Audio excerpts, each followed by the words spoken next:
you want to have a robust society, then you would be focusing on the normalcy of what makes it robust. And through that normalcy, people end up having predictability, and predictability in society makes society stable. Unpredictability makes it not stable. You'll see this with markets, you'll see it with everything. Sure. So instead of, I'm not advocating that gay people go to prison or anything like this. This is not the advocation of the Christian nationalists, but rather that if there's going to be government campaigns and there's going to be, push for regularity in society, that considering we have a birth rate which is far under replacement, and most of the West does as well, that we should be focusing our national campaigns around the normalcy of a nuclear family, a man and a woman, because they can actually reproduce.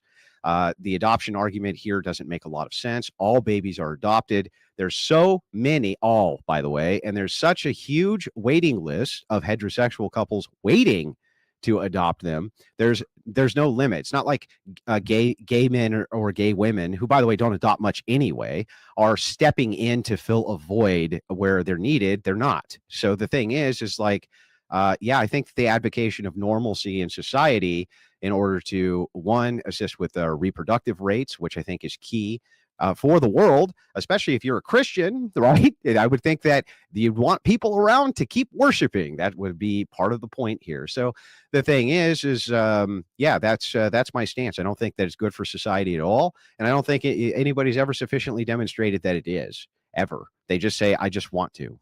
That's it. Yeah. So do you think the existence of LGBT people, just the existence of them in our society, is harmful?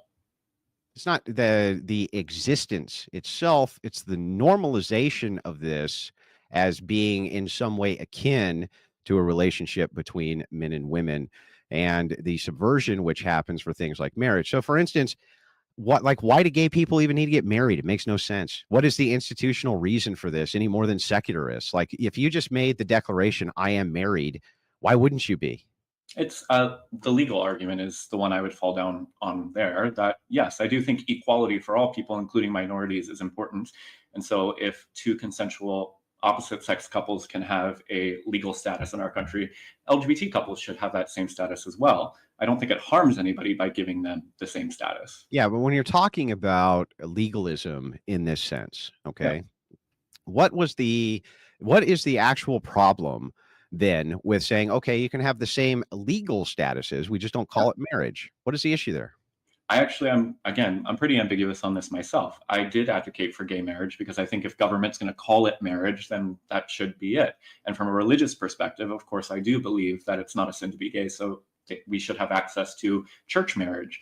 But in your tradition, queer people can't get married. They can in my tradition. No. In our tradition, sin is reflective of illness. We consider sin an illness. Yeah. Okay. And the church is the cure.